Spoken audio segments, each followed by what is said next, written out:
Hey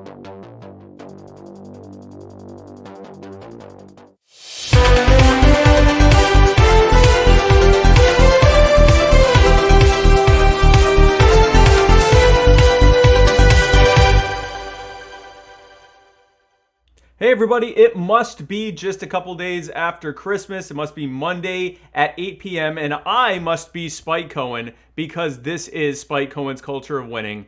And if it's not those things, then this is all a terrible misunderstanding. Folks, I hope you had a great holiday season and I hope you're looking forward to a much better 2021. Although I actually had a good 2020, so I probably shouldn't say that. But I hope that you're all looking forward to a great new year and had a great holiday season. But the holiday season is not over yet because I didn't have a show on Christmas and I'm not ready to let it go yet. So here we are. We are now at a season that episode that I have chosen to make a holiday episode because it's still December. So here we are.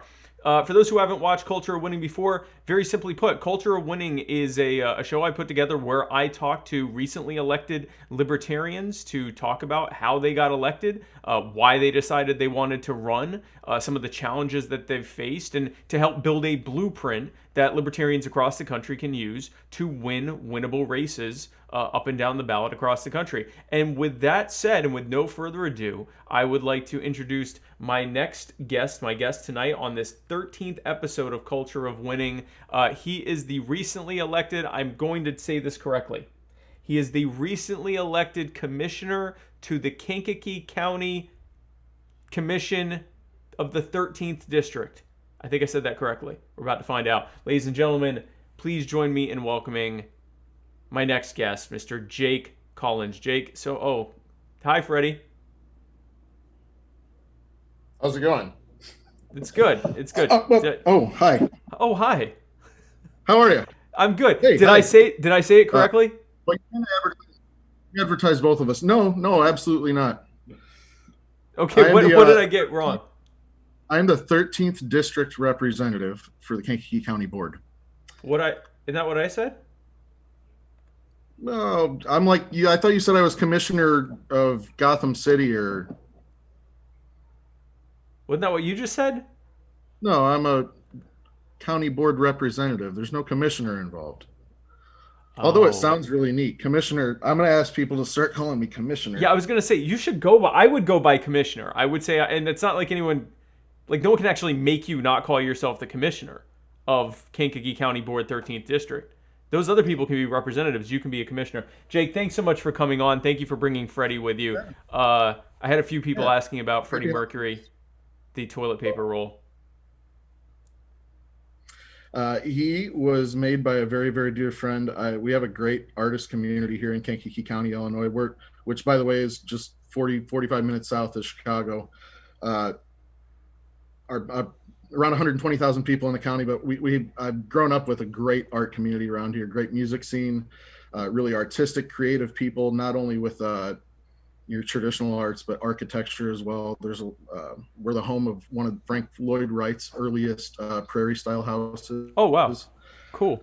So it's a neat community. We have a lot of really talented, wonderful people around here. And my friend recently started during the shutdown as a hobby, painting. She wanted to start painting and she wanted to do something creative. So she has an entire line of these really, really awesome. I don't know if I should hold Freddie, like I'm gonna let him be his own person.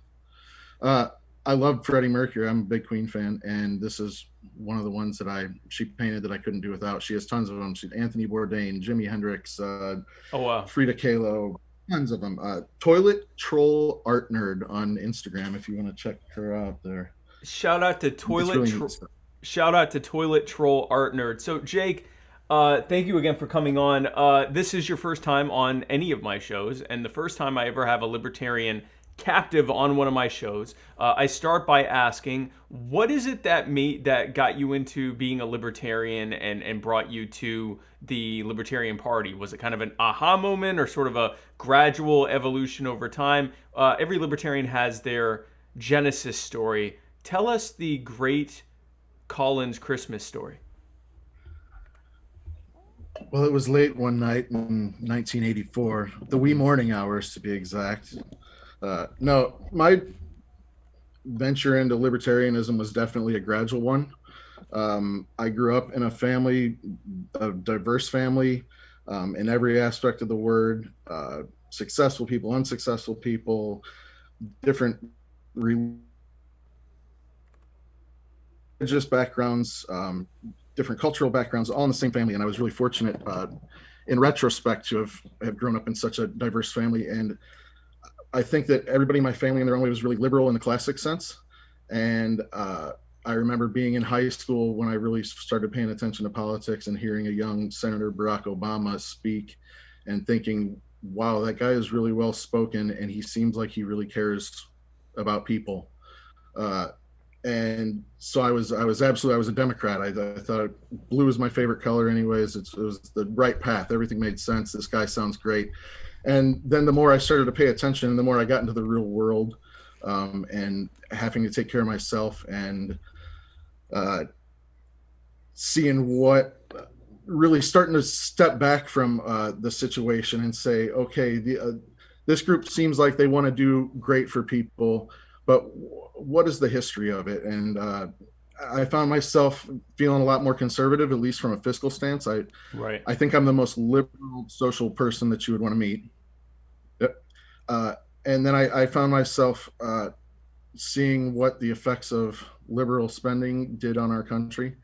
And then step back further from that, and are the Republicans really fiscally responsible? And step back from that, and what other options were there? And I stumbled upon the Libertarian Party when I So really, started. so really, you found that you didn't fit, and this is what we hear over and over again. Often, people just realize they didn't fit squarely in the conservative or progressive slash liberal mold. There were, like you said, you're very socially, don't really care what anyone else does. They're free to do whatever they want. You're very open and accepting. You also think the government shouldn't be spending nearly as much money or be as involved in things as they are. And neither of those really fit within either of the parties, and even the things that they talk about you agree with, they're not really doing. Like you said, there aren't really any fiscally conservative Republicans anymore, so, or at least not in any position of power, and so that brought you here. So welcome to libertarianism. Welcome to the party. I'd be here. Thank you. Well, so now you've lived in Kankakee. Am I saying that correctly, by the way? Kankakee. You are on a list of a handful of people that pronounce that right. Nice. Okay, good. I'm gonna go Willie with, Nelson being one of them. If you ever hear are you familiar with the city of New Orleans? I am familiar with New Orleans. Yes. Or can you hear me now? Yes, I hear you. The city of New Orleans, the famous train. Sorry about that. We actually have a stop here in Kankakee that's mentioned in the song "City of New Orleans." It's one of our little claims to fame as well. Okay. Okay. So not how people say Kankakee right, and you passed. well, thank you. I'm glad to know that. How long have you lived in that area? Are you a recent transplant, or you've lived there your whole life, or? My whole life I've been in the county, and I ventured up north. I lived up north for a few years. There's one county between us and Cook County, where Chicago is, and that's Will County. I lived there for a few years, and then I've had a lot of opportunities to live all over the country. I'm in my 30s. I'm a single homeowner. I've got family all over the country that's tried to talk me into moving away, and immediate family kept me here at first, and then just realizing the more that I traveled, what a fantastic community that I have, that I come from, and then really seeing the issues that are holding it back and wanting to step up and do something about that. So that's really cool. So is that ultimately what made you want to run for? Again, I'm calling you commissioner. I know that technically it's a representative, but I'm going to call you a commissioner. Is that what made you decide you wanted to commission the 13th district of Kankakee County? Was it that, or was there a specific moment or incident that happened that made you want to do it? What kind of led to that happening? Um, I have, like I said, I have friends that have been on the board, and I know a lot of local politicians and a lot of local law enforcement, and we have some great people working for our community. But at the same time, Illinois is famous for having more bodies of government than every other state in the country. Yep. Far per capita, the numbers are insane. I think per capita, Illinois has 50, almost 55 bodies of government per 100,000 people.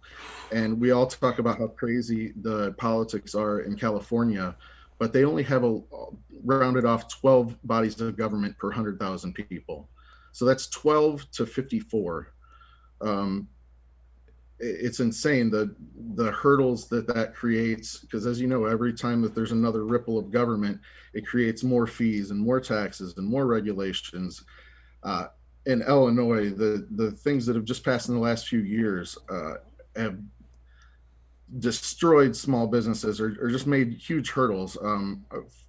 A very quick, for instance, uh, in Illinois now, for a little pub, a mom and pop pub, a little dive bar, to serve a frozen pizza, they must have the same food licensing as a full scale restaurant. Um, and it's coming Wow. that they're going to want that for a bag of potato chips too. They increase it every year, and the reason is because it's licensing. You're paying licensing now for, and the reason that I know that is because I drive a refrigerated truck during the day and I sell frozen pizzas. And it nearly put us out of business. Fortunately, a lot of our counties and county health departments have vocally said that they wouldn't enforce these laws. Um, which is another cool thing about Kankakee right now. Kankakee County in particular, our governor, as you know, is on the hard side of lockdowns and Yep. regulations, Yep. and many counties in our area, and almost every small business that I know in this county, as chain businesses aside, restaurants and bars have continued to operate as normal. Um, and I'm pretty proud of that. That's awesome, actually. That's really good. Yeah, Pritzker has been one of the biggest offenders when it comes to the lockdowns, both in terms of how brutal he's been with them and how big of a hypocrite he's been. Because whenever he wants to go anywhere, he just goes because he's a mobster. But so anyway, so okay, so that's why you that's Totally get sidetracked there. I have ADD in the worst way. go ahead. No, that's Uh, good. No, that's good. That's good. But so I mean, that's the kind of stuff that made you want to. So was there a specific moment in Kankakee County that made you want to run, or just sort of the accumulation of seeing what government was doing in your area? so that's the funny thing, is that I didn't want to run. I still don't want to be here. It's a sense of responsibility. I think that that's one thing that people need to ask themselves that don't. I felt a responsibility uh, to try and stand up. Unfortunately, I'm the only libertarian in Kankakee County. We had another one, Jim Byrne, who is our party chair of Kankakee County, who's a fantastic guy, who I think the party should pay a lot of attention to. He's really, really got a great ability to reach across to all sorts of different types of people and make them feel comfortable about liberty. Shout out to Jim Byrne. But I didn't want to run. I don't want to have to do this. It's a shame uh, that there was literally nobody else that wanted to step up and do this, uh, that had a sense of liberty about it, especially in a place like Illinois where it's so apparent what the effects of big government are. Right.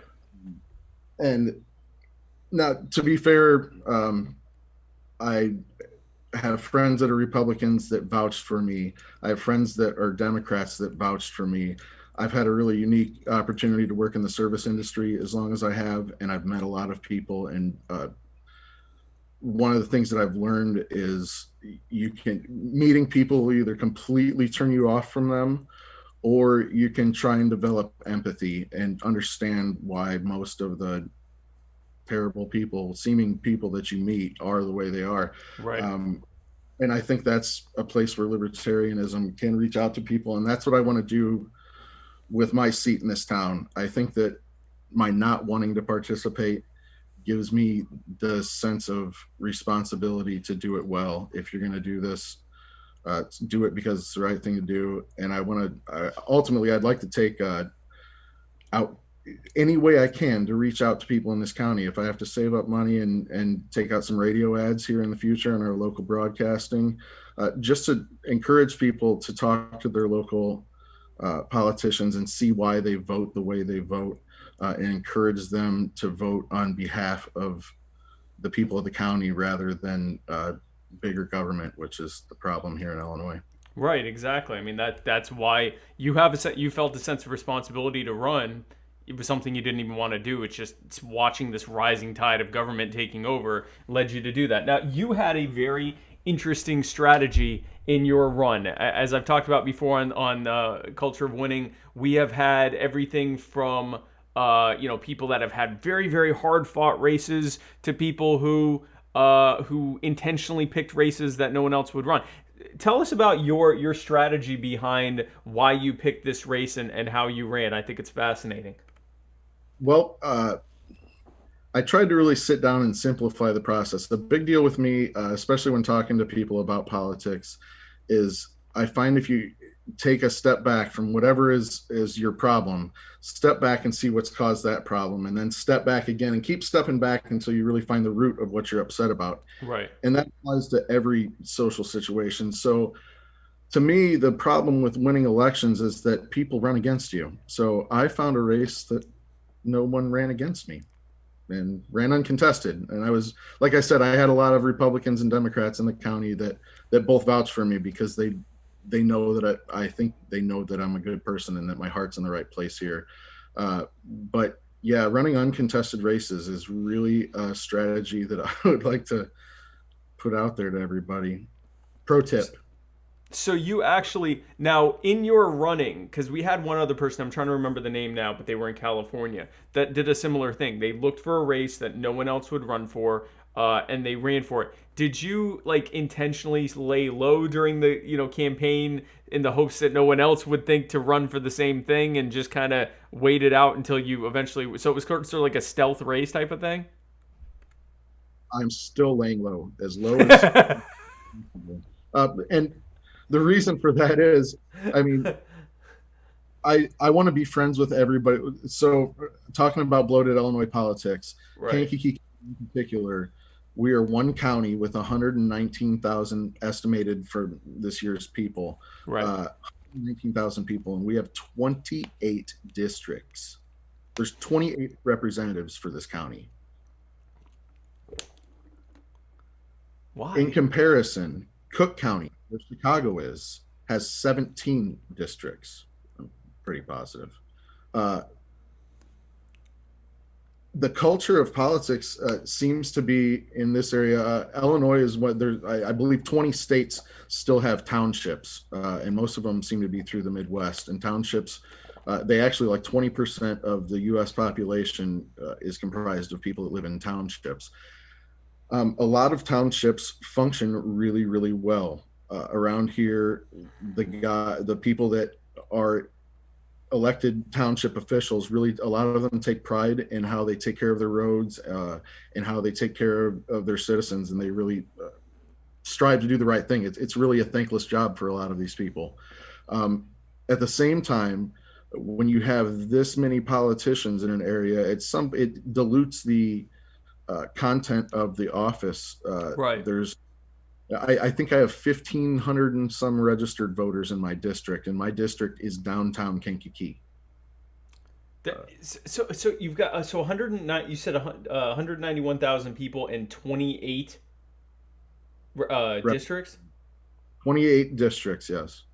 That is wild to me. Like we have, I think, in Horry County, we have probably a quarter of a million permanent residents, give or take, and not even half as many. Like we have, I think, 9 commissioners or 7 commissioners or something like that. Like it's just that's mind blowing to me. So it's so one of our followers here on YouTube, the Dope Panda, asked this is a very good question. How do you find these races that no one else is participating in? Like, what was your process for finding it, or did you just sort of stumble upon it?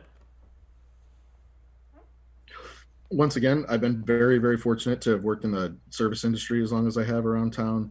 I've managed a few restaurants. I've been a bartender for a long time. I've also been a working musician for many, many years.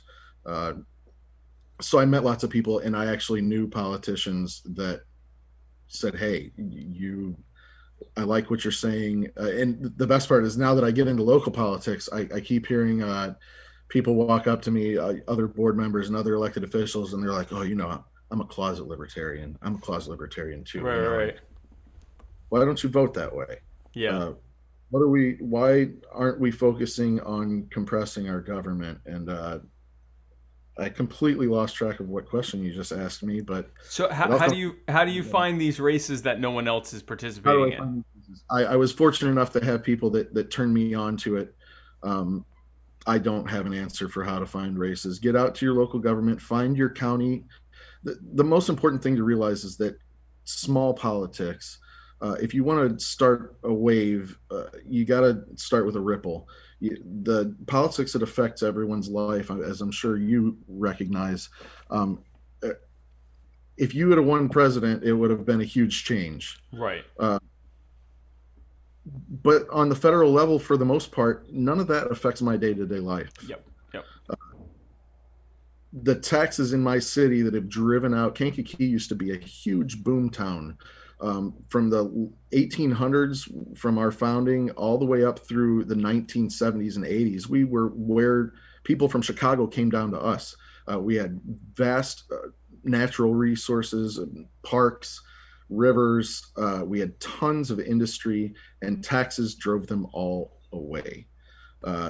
So get a hold of your local government, pay attention to when upcoming races are, know what district you live in, know who your representatives are, try and make friends with these people, try and make friends with everybody you can. The people that don't agree with you, let them know that your whole mission is to not try and force anything on them, and start making friends, and eventually it'll help you find your way comfortably into politics. And that's something that I'm focusing on. Why I'm still trying to lay low is that I want to make friends with all these people that I'm in a room with. There's 27 other people that I have to consider all of their opinions on all these matters, and I want them to consider mine too. So I don't want to turn anybody away. I'm laying low until I get the feel of the land, and I wouldn't call it strike, but hopefully I can get a lot of these people on board with the same things that I want to accomplish in this county.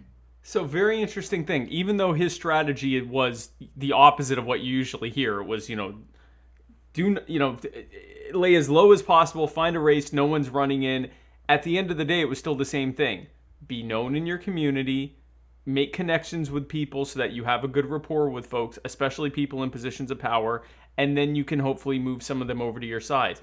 Local government is not the same as federal government. Federal government, by the time you work your way up to Congress and even high level in the state, you have to have a lot of power behind you. You have to have a lot of interest behind you. You have to have a lot of money behind you. At the local level, that's usually not true. At the local level, it's more about who you know and who you can make connections with. So now that he's in there, he's able to do that. And one thing I would add to that is get in touch with your local and state libertarian affiliates. They will more than likely be able to help you find races. They may even already have a slate of races that they're looking to put people in positions of. I know in California that was how a lot of them got elected. Was the state party and the local affiliates were very active in finding these roles and then trying to recruit people to run for them, knowing that they'd run with little or no opposition. So that's another good way to do it as well.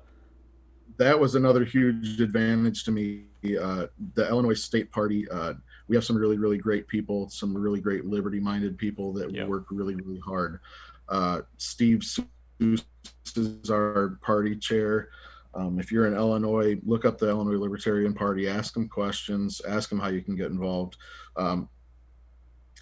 Kankakee County was at this last election cycle. We were one of only two counties. There's 102 counties in Illinois, and only two counties did the Libertarians have full party status, and that was because of the hard work of 4 people.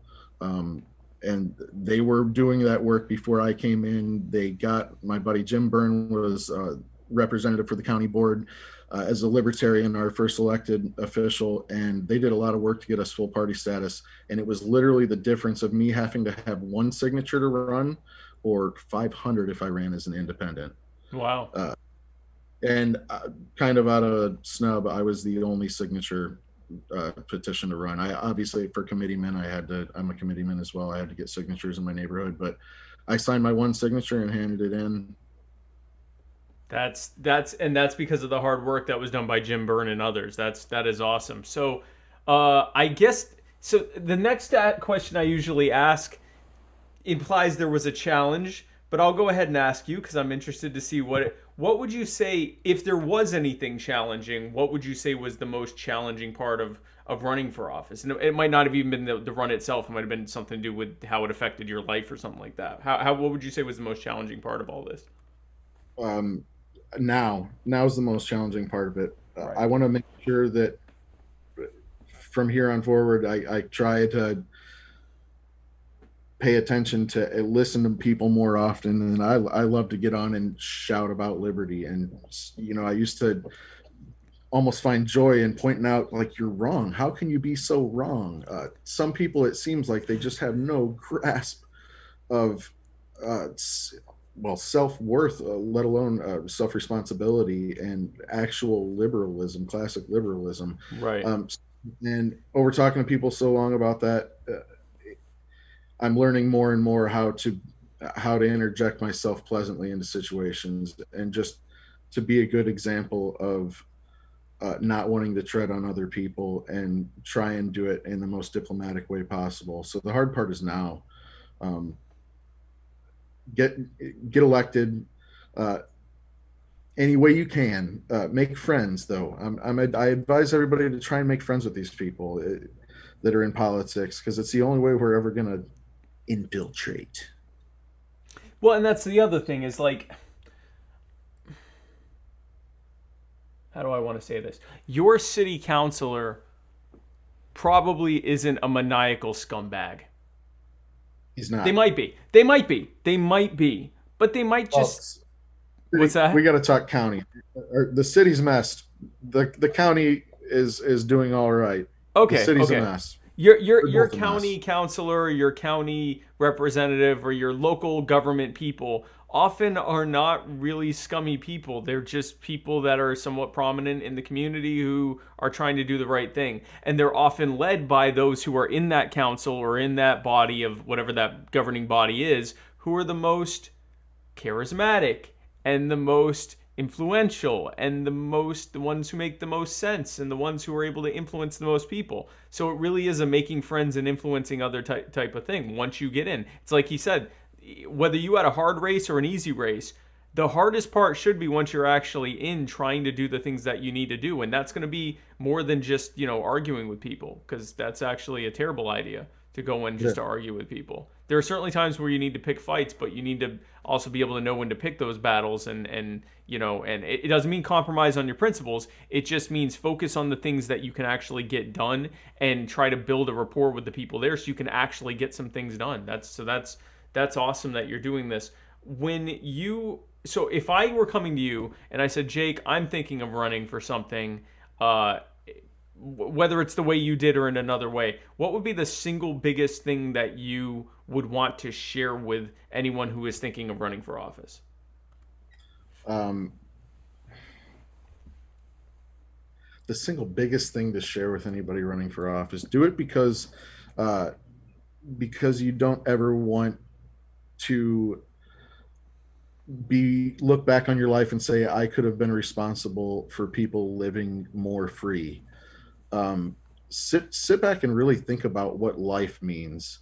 uh, I don't want to have anything to do with politics. I think it's a huge waste of time when you could be out enjoying and living and loving life to have to sit and argue about how to best control other people. um, so if you want to get into politics, step back and ask what life really means to you, and make sure it's something that you want to do because you really want to make some change. And I have no idea what I'm doing. So uh, the best thing that you can do with yourself is admit that, and then try to surround yourself with people who do, that you trust, that you've made bonds with, that you admire, that you can ask for any sort of questions that you have, or how to best proceed about things politically. Find Right. your local politicians, find people that you trust, and make sure that you're doing it for the right reason. That's the number one thing going into this, is make sure you want to do it to make less bad, not more government. You heard it here first, folks. Jake Collins says he has no idea what he's doing and wants you to admit that to yourself as well, so that you can then get to actually learning what it is that that you're doing. Not me though. I know everything there is to know about the Dunning-Kruger effect. So That's why I send you all those weird late night text messages. I know. I'm fine with that. That's fine. So, Jake, thanks so much for and Freddie, thank you too. Thank you both so much for coming on. I really great to have you here on. I've called this a holiday special, and again, it's because I'm wearing a Santa hat, and because you're wearing your Merry Christmas, you filthy animal shirt. So we did make this an official holiday special. Also, we do have a celebrity here, Freddie Mercury, the toilet paper roll, and so thank you again for coming on. Before I let you go, oh no, what am I doing? I have another question for you. Then I'm gonna do the other thing. Now that you've been elected, what is the single biggest goal that you want to achieve? You've talked about influencing people, you've talked about getting into, kind of laying low, figuring out, the lay of the land and things like that. But what would you say your actual number one main goal is during this term in office that you would like to see achieved? I would like to see. I know that in our county, like as I mentioned, we have 28 districts. I know that it's been in the works to redistrict for a while and hopefully downsize the board. That being said, county board, our 28 members, they're paid very, very little. It's not a salaried position. I don't have insurance. I don't have any of these things. So eliminating, if we cut our county board in half, it's going to save our county very, very little. In Illinois, one of the big problems that we have, like I said earlier, are townships. A lot of them are ran really well by really great people. But at the end of the day, you have every township has its own maintenance department. Every township has to buy its own trucks to plow roads with, to salt roads with. The same with, I would like to see our county go towards a metropolitan police department. We have three main cities in this town that all adjunct to each other. We could save so much money in combined pensions and maintenance and vehicle buying power, and also providing service to our rural communities if we really start downsizing government. And while I don't think that is something that can be accomplished in this 4 years, I hope to, like I said, if it comes down to taking out radio ads, just to talk to people once a month on the local radio and say, hey, this is something for us to be thinking about and asking our local officials. If I can plant that seed of trying to downsize government, and people say, well, what about these people that work in the townships and have these jobs? A lot of those jobs would stay. People still have to do that work, but the combined forces could be really, really beneficial to us fiscally speaking.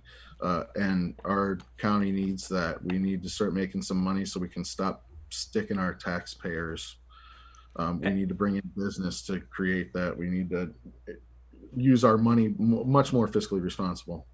And this is, as I often say on the show, what you can do when you actually get elected to office. You can actually, all the stuff we like to talk about, reducing the size of government, making government more efficient, reducing the cost and size and power and scope of government, putting more power back in the hands of the people. These are all things we can actually do when we get elected, and you have. And congratulations on your run. May your reign last for as long as you wish, unless you're term limited, in which case may you be successful in whatever your next race is. So Jake, thanks again for coming on. Now before I let you go, I want to give you a chance to say anything else that you didn't get a chance to talk about. Plug anything you want to plug. If Freddie has anything he wants to say, feel free to have him go at it. Jake Collins and Freddie Mercury, the floor is yours. I would just love to shout out to the fantastic county that I live in. It has been a joy to grow up here. We have great natural resources that I feel like many people overlook, and it's the product of being raised here. Get out and see the rest of your country. Know how we have a vast, wild country out there. Go out and see all of it, and then try and find the great things in your own home. And if you want to get involved in politics, if you don't like where you live, it's partially your fault. So big shout out to Kankakee County and all the great people that have taught me so much about art and nature and personal responsibility and being creative and being yourself. big shout out to the Kankakee County Libertarian Central Committee, uh, the state party here. You people work really, really hard for what's often a thoughtless job. Um, and anybody out there that's thinking about it, if I studied to be in law enforcement for many years. I wanted to be a cop most of my life, and in high school, I discovered pot. Um, and I knew that we lived in a time where I couldn't knowingly go into that profession, and I saw the effects of what the war on drugs was doing across the country, not just obviously with marijuana users, but all the way up the scale, all the victimless crimes that are out there. I couldn't in good conscience become a cop, but I had the most fantastic teacher. And the first thing he said to us in law enforcement class was, chances are, if you want to be a cop, you shouldn't. And I think that there's a lot of different ways to apply that to the field, but I think you can apply that to politics really as well. Chances are, if you want to be a politician, you shouldn't. So if you're sitting there at home thinking, this is not for me, there's 7 billion people on this planet. It felt arrogant to me to run for politics, because it seems like such a shitty thing to do, to be a politician. But be honest with yourself and what you want to do, and go out there and treat others the way you would want to be treated. I like that. If you're thinking that maybe you shouldn't be a politician, you're probably the right person for the job, because you're not looking to self-aggrandize and work your way up the ladder on the backs of other people. So that's great, man. Well, hey, listen, again, congratulations on your win. I hope that you are able to accomplish everything that you wanted to do in that role and more. And thank you so much for coming on, man. It was an honor having you on. Thanks for letting me ramble at you for a while. Yeah, absolutely, man. And hey, thank you all for watching me and watching Jake on this special 13th episode of Culture Winning. Join me next.